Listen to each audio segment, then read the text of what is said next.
happy to speak for a few minutes on sustainability.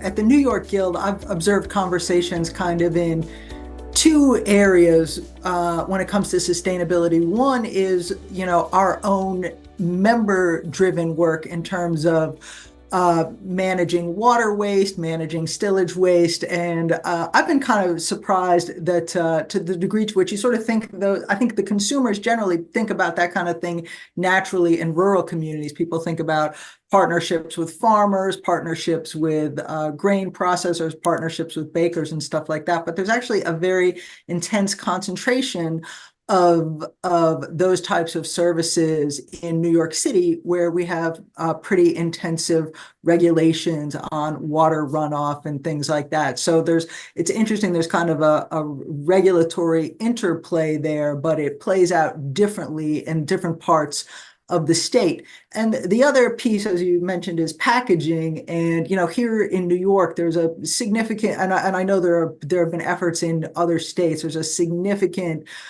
legislative push for regulation on packaging. And, there are very, very major players in that dialogue. So, we're just sort of working to, to monitor, see what would be the best way for us to participate. We might end up, being part of the deposit bottle law, which has been, law of the land in New York since I was a little kid.